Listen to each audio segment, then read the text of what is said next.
Hey, everybody, this is Scoots, and if you've been listening this is great news. If you're hearing this message, you probably heard all the other message about Sleep With Me Plus, but this one's different because we're having a sale right now until December 31st. You could save 20% off your first 3 months and just use that same link, sleepwithmepodcast.com/plus, or if you want to give or get the gift to Sleep With Me Plus, someone in your life says, what's the perfect gift for you?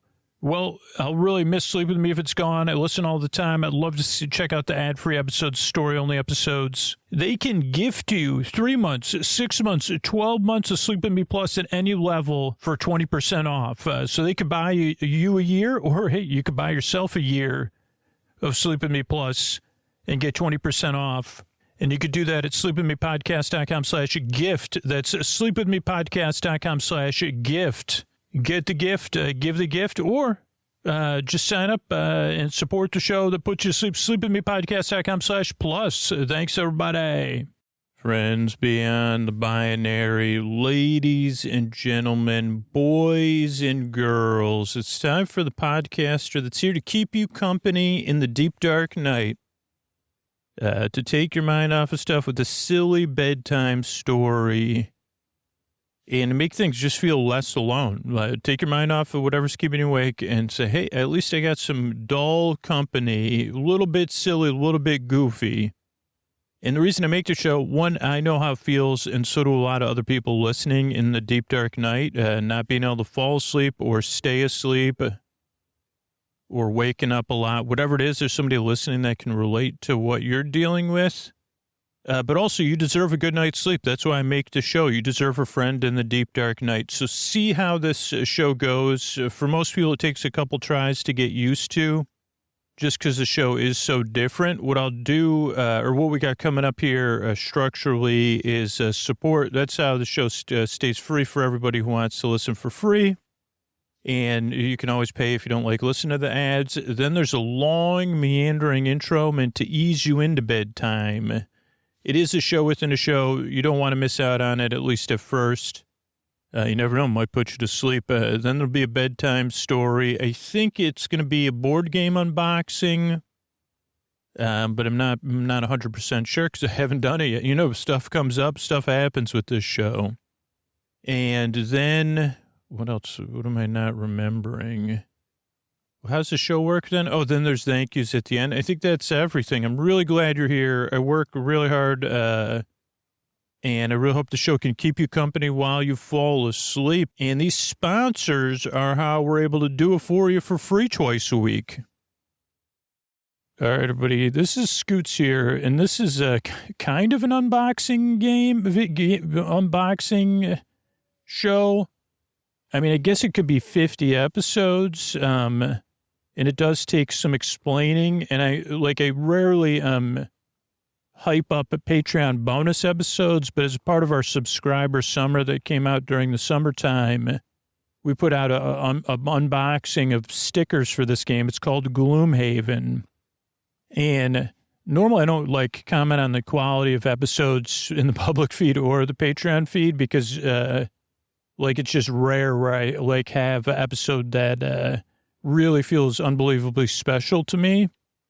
But this episode we did of Gloomhaven sticker, reusable sticker pack. I mean, it was one of the funnest episodes I think I've ever done.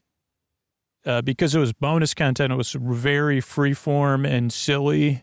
So it might not be sleepy for everybody, but it's just an episode that I was really happy with. And it's very silly and fun and I think sleepy.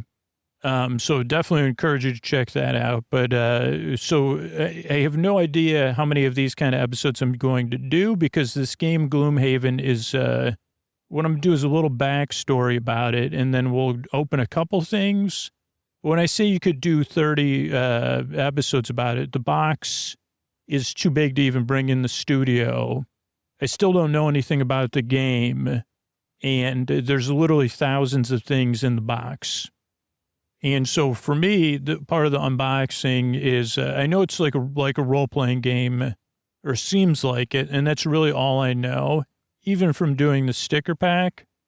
So you're going to be here live as I learn more right now. So that should be interesting.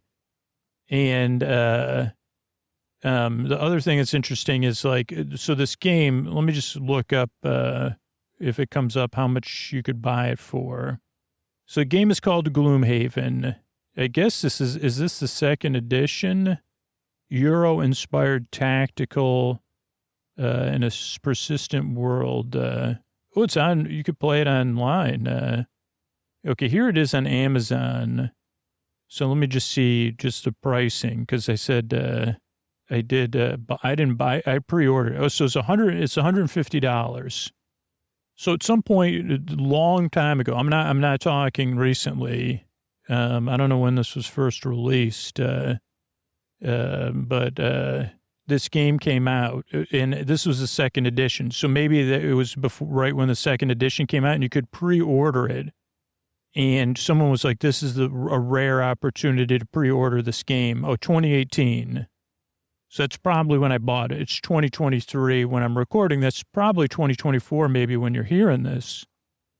And I never, I was like, the idea of paying $150 for a board game seemed, but it was whoever, I don't know if it was Will Wheaton or somebody like that, where I said, okay, well, if Will Wheaton says it, then I'm going to go for it. And, it did seem like there was scarcity, but, maybe it was just I was on the wait list for when it came out. That's probably what it was. Like you could prepay and be on the wait list. Oh, it looks like there's another bundle. Maybe that's on Kickstarter. Okay, let's see if there's a Wikipedia article. Oh, there's still a backer, miniatures. Oh, this is all stuff you could buy. New revised second edition. How many hours does Gloomhaven take? 90 to 115 minutes per scenario, but one full game, 200 hours. So I don't know. I got to find people to play with me that are committed. Okay, here we go. Wikipedia, Gloomhaven. Okay, so Gloomhaven is a cooperative board game for 1 to 4 players, designed by Isaac Childress and Cellofair Games in 2017. It is a campaign-based game that takes place in places like D&D type environment, but it's different, including a narrative campaign, 95 unique playable scenarios, and 17 playable classes. Since its introduction, it's been acclaimed by reviewers and described as one of the best board games ever made. And gameplay, fantasy, campaign, tactical, where you try to triumph in scenarios which scale in difficulty depending on the number of players. Play is cooperative and campaign-driven, with 1 to 4 players working their way through a branching story of 95 scenarios. Campaign develops in legacy format with stickers that are placed on the board and cards and sealed envelopes that are open when criteria are met. Now, while it has drawn comparisons to RPG games like D&D, Gloomhaven uses game mechanics similar to modern Euro games. Okay, I don't know what a Euro game is, so we're going to have to switch there. And it opened in a new tab. So now I got to go to that tab. Eurogame. Eurogame, this is Wikipedia again, or German-style board game, German game, or Euro-style game, generally just referred to as board games in Europe. It's a class of tabletop games that generally has indirect player interaction and multiple ways to score points. Euro games are contrasted with American-style board games, which involve more luck, conflict, and drama. They're usually less abstract than chess or Go, but more abstract than games, conflict-based games. Likewise, they generally require more thought and planning than party games like Pictionary or Trivial Pursuit. History. Due in part to the people being over conflict, the 3M series of strategy and economic games called Acquire became popular in Germany and became a template for gameplay without direct conflict. These were German family board games in the 70s and 80s and spread to other European countries, France, Netherlands, Sweden. Settlers of Catan in 1995 paved the way for the genre outside of Europe. Though it was neither the first Euro game nor the first game to find an audience outside of Germany, it became much more popular than any of its predecessors, millions of copies. Now, Germany purchased more board games per capita than any other country as of 2009. And sometimes in the UK and the US, they're more of a niche game. But other games are widespread popularity. Carcassonne, Puerto Rico, Ticket to Ride, and Alhambra. Eurogames tend to be more focused on challenge for players, economics, acquisition of resources, limited amount of luck. I love that idea. I mean, no offense, but I think I talked about this, and this is a direct, reflection on me, and this is all a me issue, but the game of life, at some point, I thought I loved that game. I found it at a garage sale.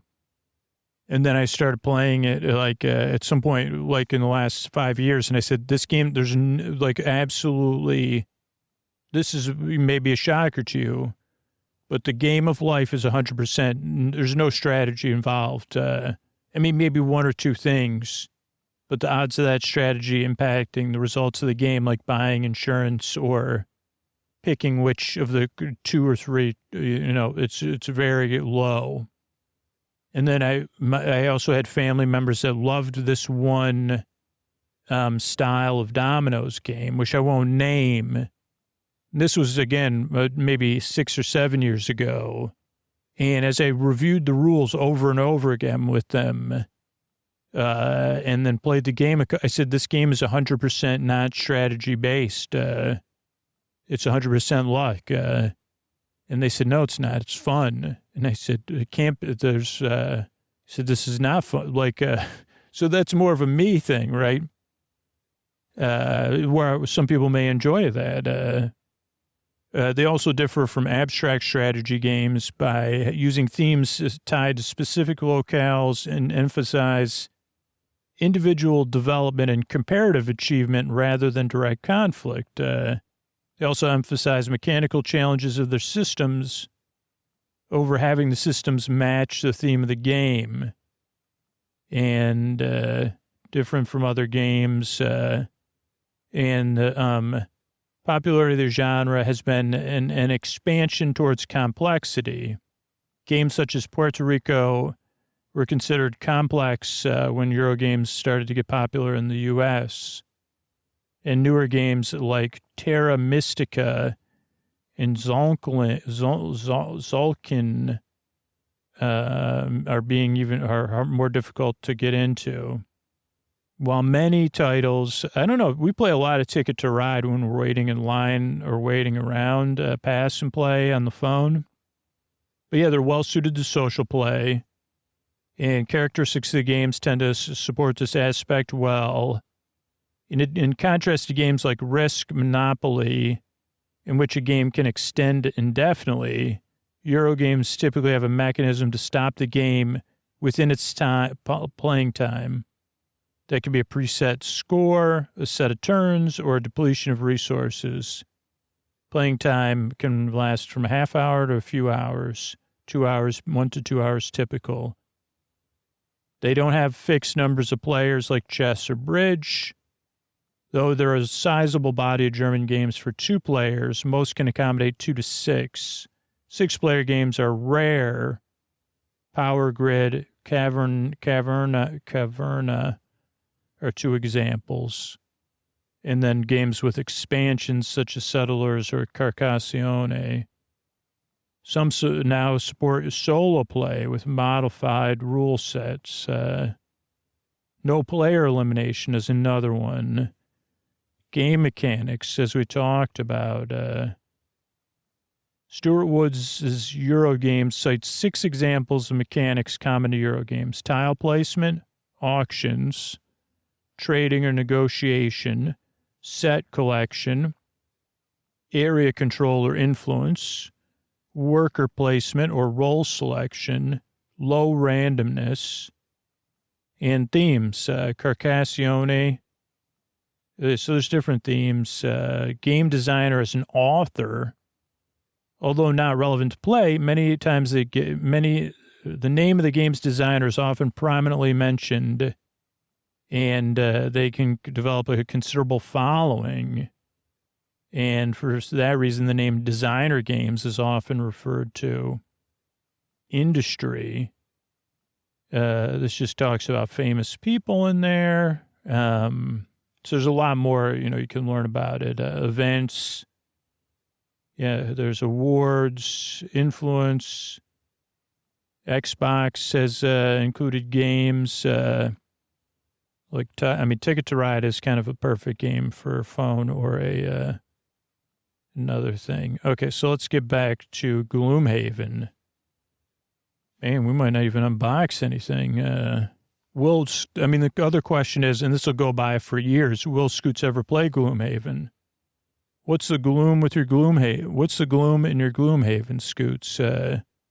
Okay, so last we left off was this is similar mechanics to Euro games. Characters and other beings move about on hex tiles, representing places underground. Players simultaneously choose 2 cards to play each turn, each of which has a top and a bottom half, and choose the top half of the one card and the bottom half of the other to allow their characters to take action such as moving, healing, or going into offense. Randomization is not provided by dice, as is usually the case with such games, but is handled by a deck of cards. Okay, this game was originally sold in Kickstarter in 2015, and they had strong reviews. Then there was a second Kickstarter in 2017, and we're talking 400,000 almost in the first one, then 4 million in the second one. And then it retailed for $140. Critical acclaim, #1 spot on Board Game Geek, 6 Golden Geek Awards in 2017. Geek and Sundry said it's masterful design, belongs in a museum. Yeah, many people, a lot of love for it. Awards, now expansions and spinoffs. The first expansion was released in 2019, new character class, 20 new scenarios, primarily focused on that class, and new items and other beings set after Gloomhaven's campaign. Then another one, Visit to the Zoo, smaller standalone version of the game, Target exclusive initially, more casual. It's a prequel. And 25 new scenarios, 5 of which comprise a tutorial. I should buy that. And some, but not all the components are compatible with Gloomhaven. I'm going to do that probably. Sequel, Frosthaven. 2020, Frosthaven was launched on Kickstarter. 13 mil, highest funded game on the platform, 83,000 backers. Set in a northern outpost, and a little bit of the aspects of the story and setting are addressed to make the game more progressive. Digital edition, they did release Gloomhaven for Windows in 2019, then Mac in 2021. And, let's see, references. I think that's it about a game. So let me just look up this other one, see if I can, how much it would cost. It looks like it's not for sale there. $850. They can. Oh no, that's just the reusable sticker set like I have. And they even have an organizer. I mean, you really get your life going here with. I don't see the actual game itself being available. Well, I just clicked on it. What does that mean? Is that a different game? Yeah, that's not the game we're looking for. So there's another expansion, Forgotten Circles. Okay, well, that's a little bit about it. So let's just start unboxing. You won't hear me go anywhere, but I have a couple card packs ready to go. Okay, so I just went looking for the cards. I did find them eventually, but I was like, maybe I should clean up a little bit of this thing because I had spread out all over my nicely made bed, and there's no way I'm ever going to get everything back in the box. So that's unfortunate. But so the first thing we're going to start out with, I don't know what these cards are, but they're very thick cards. I don't know if these are characters or what. But they're like about the size of a recipe card. They're thick cardboard. And so I don't know if they're characters, you like NPCs or people you would choose to be. And I'll randomly start with one.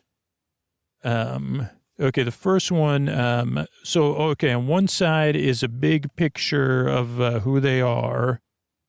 And then it says their first and last name, maybe? I don't know. And then on the back side is like a stats sheet. So let's start with this one, Brute, et tu Brute.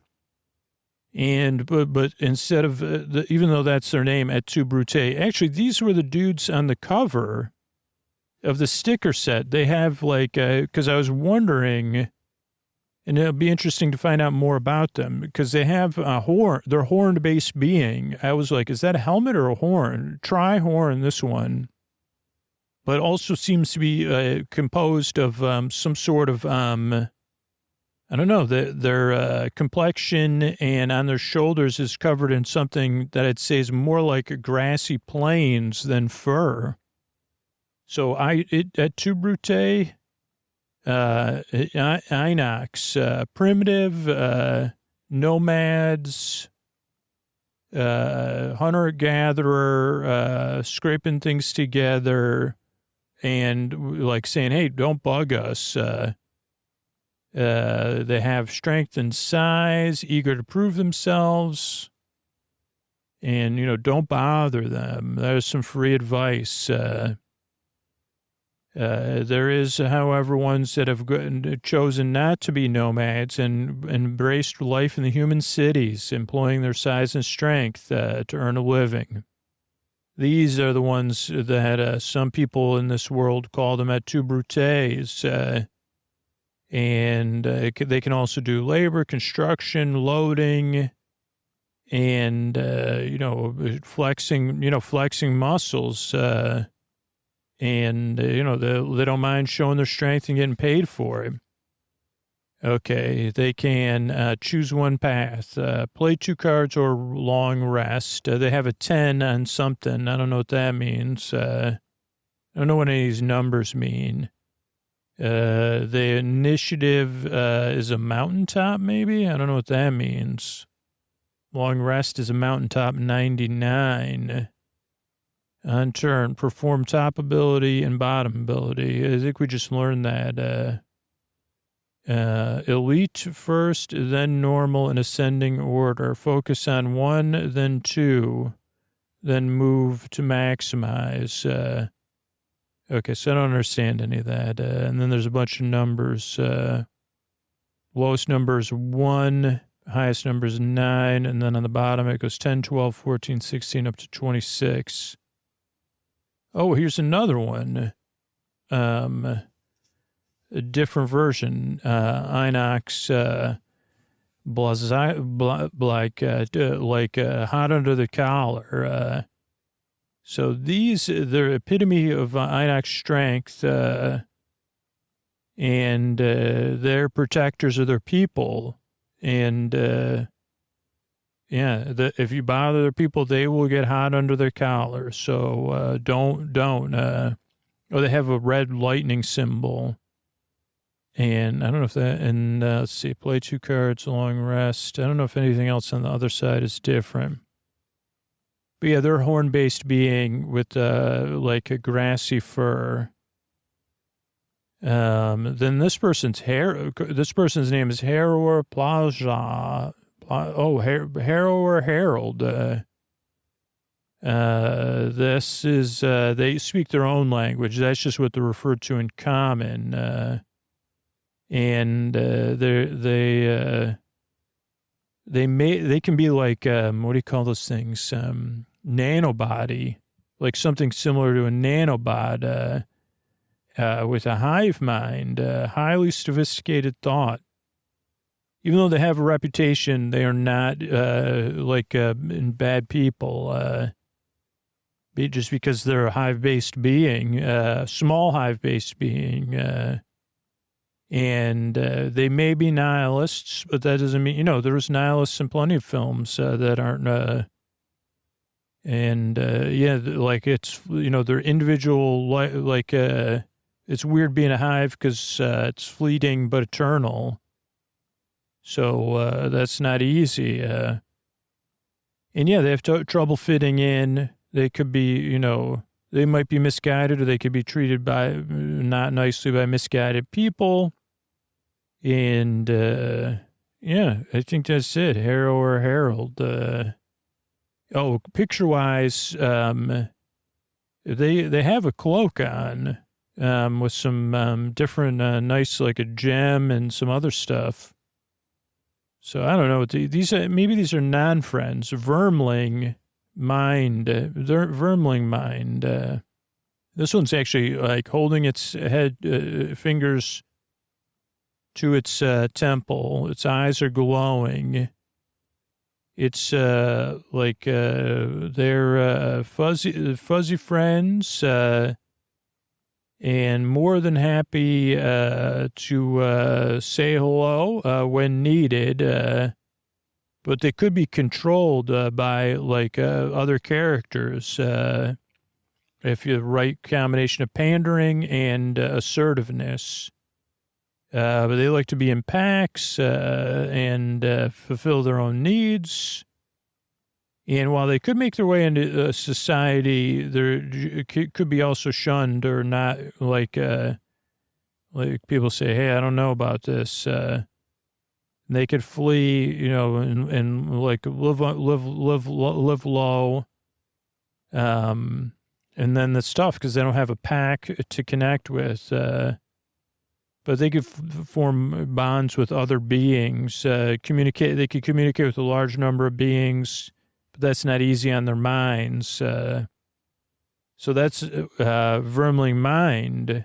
Then there's Vermling forest friend.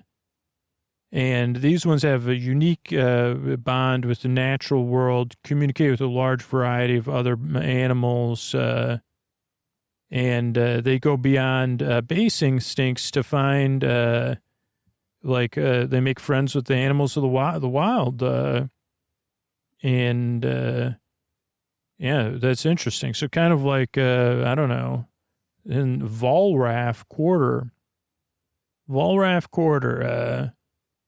they are also shunned a lot of times. A lot of these misunderstood beings in Gloomhaven, but for the most part, well-mannered and gentle, preferring to solve problems through diplomacy.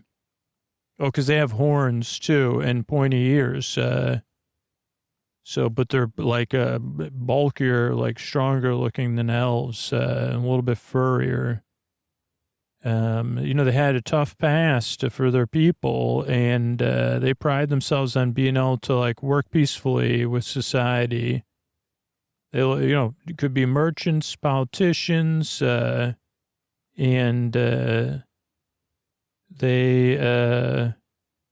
it could aid adventuring parties, maximize their effectiveness with their equipment.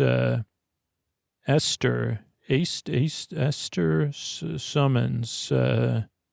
These were once humans. Now they've moved on to a different and Esther-based society, intellectual society, transplanar travel. And so they're between planes. They're moving on to another plane, and then they're in between planes. And they can see infinite realities at once. They interact with people as little as possible, preferring to stay out of their mundane going-ons. Still hungry for knowledge, and really ready to pursue their knowledge. They exist simultaneously across an infinite number of planes. That's good. It has its pros and its cons. They can pull things across planar boundaries, but infinite planes, infinite possibilities, but it's very taxing. Then we have Esther at night. Esther at night, they are very similar. They have goals as infinite and diverse as the infinite planes themselves. Depends, what are they looking for? Depends on what they are. They could cloak themselves and pass through the world unseen with a shroud, and they're still seeking knowledge. The orchid, the orchid is, it looks like it's made out of gems. It's a gem-based being, maybe? It has a bow and arrows. They're an ancient meditative group from across the misty sea. Detached perspective, 1,000-year lifetime. Life is about spreading the proper amount of time on thought and reflection, making right decisions. Could be lost in thought for years. Crystals, can grow on them because they're spending so much time meditating. Not making this up. Little need for physical comfort, draw their sustenance from the earth, serve little purpose in normal society. But this could be a sign that the orchids are walking around now, of change coming. And while some live a life of quiet meditation, there are some believe that enlightenment could be achieved through hard work and not getting lost in thought. So some have left orchid society, maybe built farms, raised livestock, and living off the land. Then we have a Volrath the Sunkeeper. I think, didn't we have another Volrath? Yeah, because people said they're actually like calm people, but everybody projects stuff on them. These Sunkeeper can be prideful. They're trained in the long, dormant powers, and will harness them for the purpose of righteousness. And they're trying to uplift society and heal others. They often travel the world seeking out situations where they can demonstrate their brilliant powers. Then we have Orchid Spellcaster. Though deep in meditation, proper action requires not only thought, but also action. And some are called to join the Spellweavers, orchid sages who are able to draw forth powerful natural forces and craft them. They remain with their society as guards. Interesting. Okay, Savas, elementalist. Savas. They are power, man. Ultimate power is what they're going for. They're rocky-based beings, but also can appear transparent. They have transparent parts of them. And even their energy cores glow beneath their transparentness. They've mastered the four elements, ice, fire, air, and earth, or at least one. And then from an early age, they really study to try to overcome at least one element. 20 years of devoted effort. And they may live long among other people. And some of them, if you work hard, and if you could have power over more than one element, and maybe even display up to 4 separate power cores. And those are respected among, higher than others. Next up, we have Savas Craggy. It's a little bit bigger and not glowing. These never attained, control over the elements, exiled, and they live in solitude or among other groups, so they don't have they don't have the power cores, but they're not without their strengths. They have affinity for earth and have rocky stature, great feats of strength. Next up, we got something that looks like it has a giant brain on it, like a quartral tinkerer, diminutive, and they might feel like they have a lot to prove. Encouraged to study as much as possible. They do have a particular affinity to engineering and machinery, long, delicate fingers, and though not numerous, they can easily integrate themselves in society because they have expertise in critical fields, and they're charming and graceful. And only a fool would shun a quartle's offer to help. The tinkerer is a common class of quartle. Large cities are common, crafting, gadgets, elixirs, and can make a living selling to those who wish to indulge in what they make. Then there's a quartle soothsinger, kind of like, looks like a bard, but I mean a different based being. The talents of a quartle can extend beyond the realms of machinery and alchemy. They also have like very delicate fingers with astonishing capabilities with stringed instruments with proper training. Combining this and their distinctive vocal traits makes a quartle one of the most sought after bards in the land. Okay, now we got a human, scoundrel, this one's called.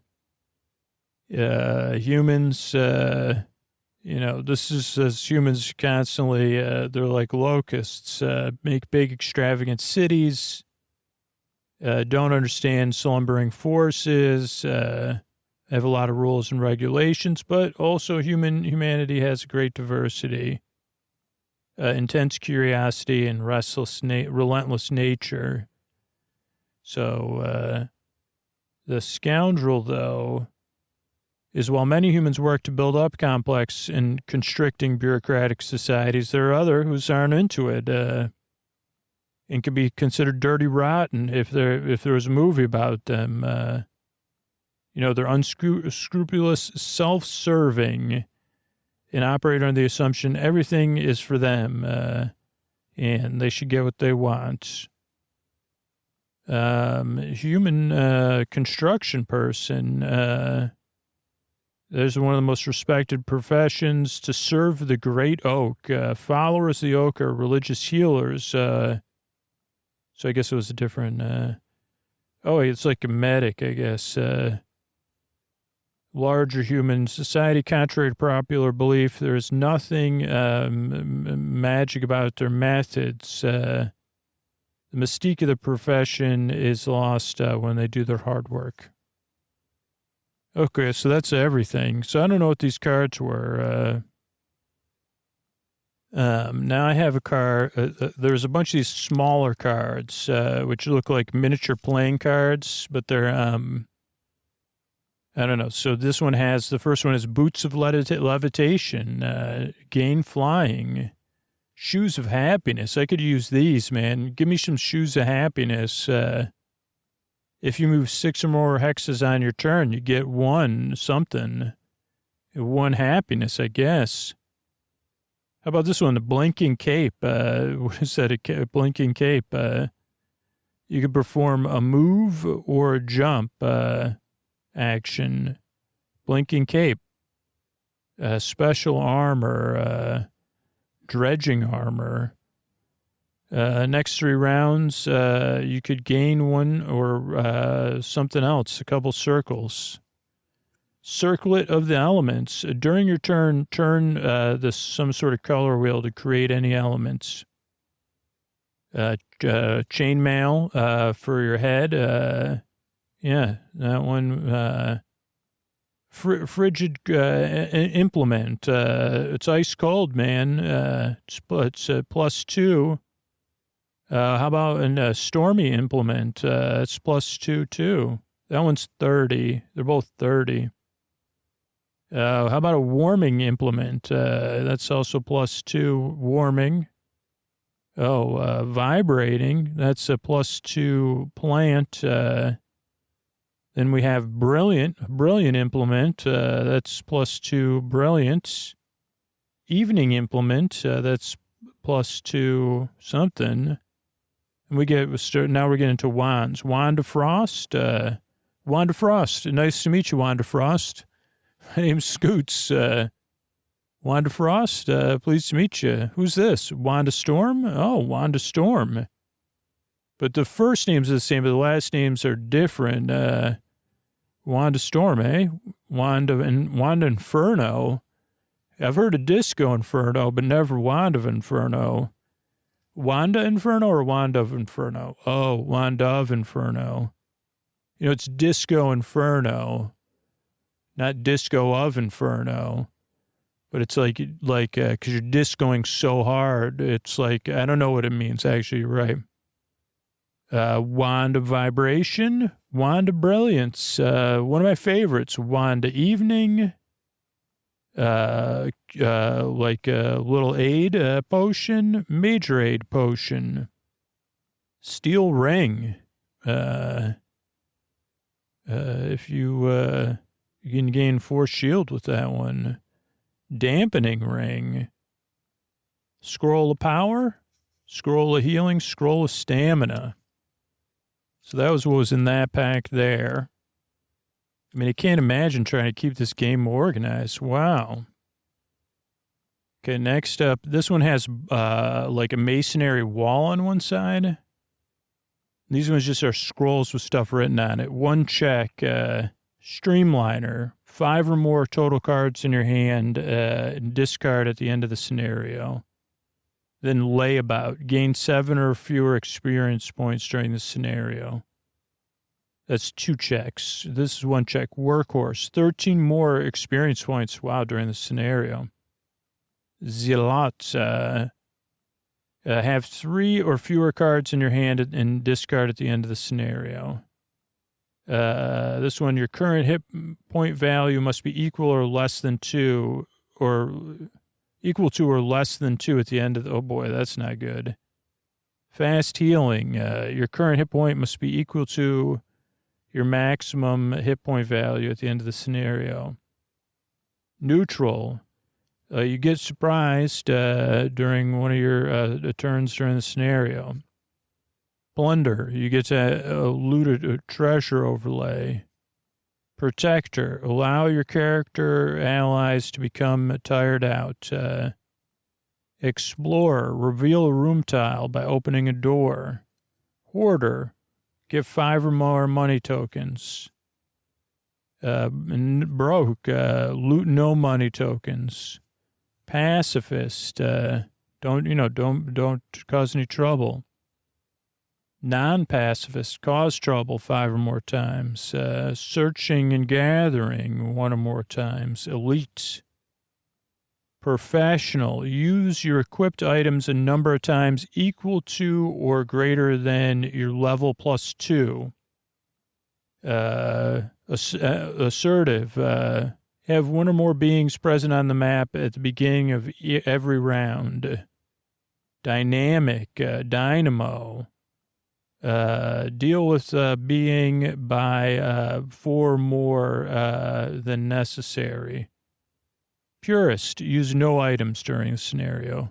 Opener, do first strike. That movie with Bruce Willis, never allow your current hit point value to drop below half maximum value. Round it up.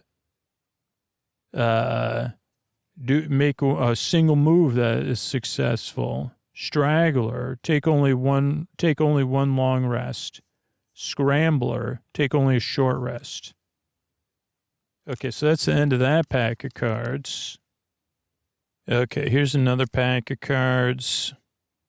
These ones look like they're journals. On the back side is like a leather journal with a pen next to it.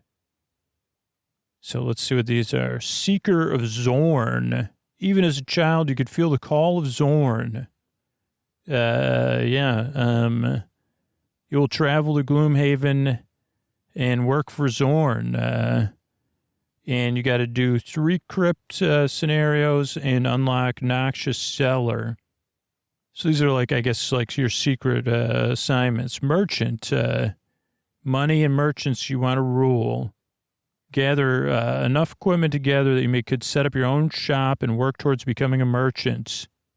Let the other people deal with conflict. So you need to get 2 helmets, 2 chest plates, 2 shoes, 3 gauntlet maybe, or hand things, and 4 bags, and then open a box. Gordon Gekko, I'm not kidding, Miss Gordon Gekko saying, there are many high and lofty goals, grandparents and love, ridiculous. Get that dough, man, keep it, way to the gold, 200 gold, that's your goal.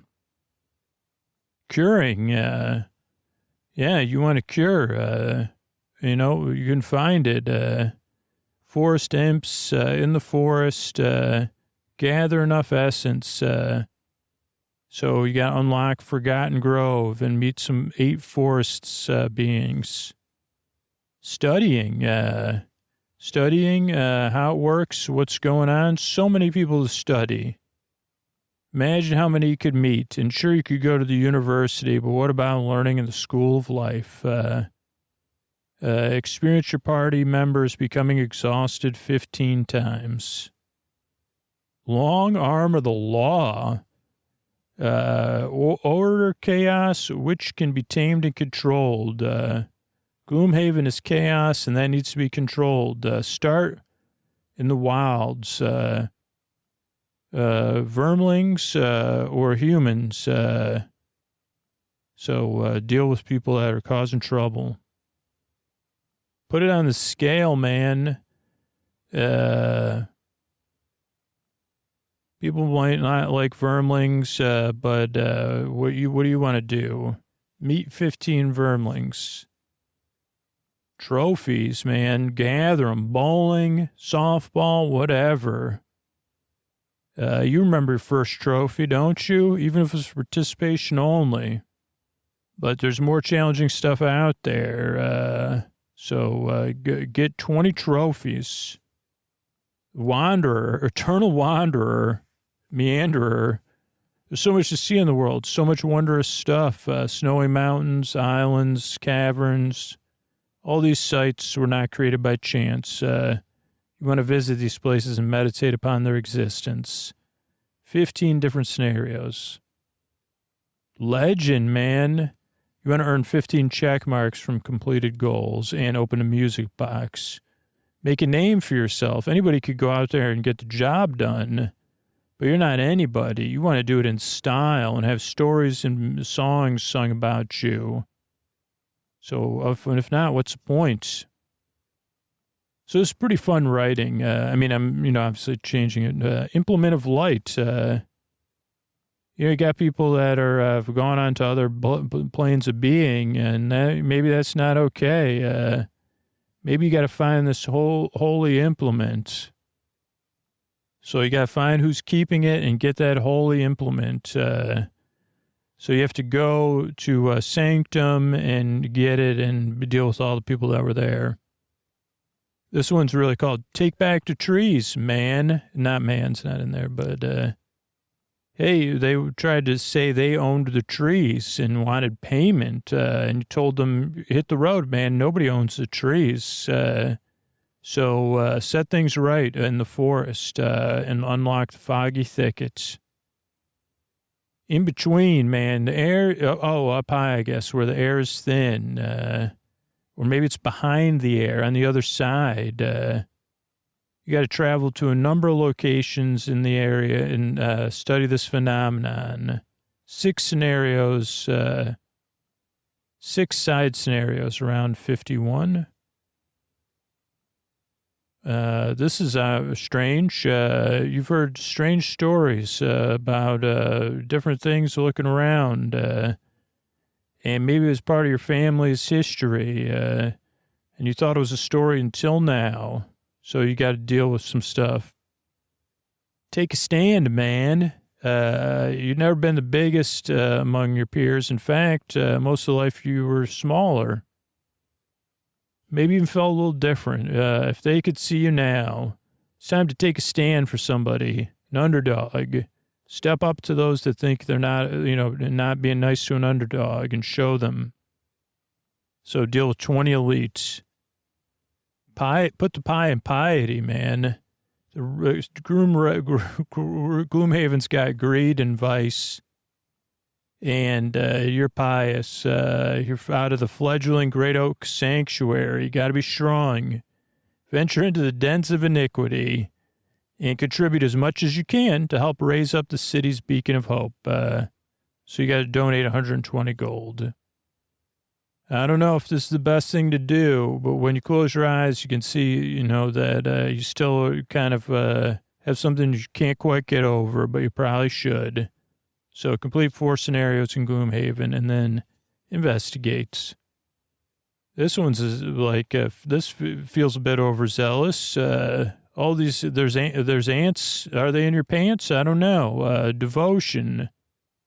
To something greater. The writing's the old ways. So are you going to give it your all? The infinite awaits. Get exhausted 12 times. How about Goliath? You remember that day? It wasn't a cloud either. It wasn't, it wasn't your imagination. But you were filled with wonder. You knew one day you'd leave your village in search of rare, majestic beings. And that you do the honor of meeting them. So meet 4 bosses. It's fall, man. Evidence is all around you in the trees, falling from the trees right into your face. Just look for it. City's built and there's stuff, but there's these old trees. So go leaf peeping and also visit the Fading Lighthouse. Augmented abilities. Sure, it's not always the coziest place, but Gloomhaven's just fine. And maybe meet an Esther. You've never seen so many, but there's rumors, so why don't you find one? And you could excel at anything.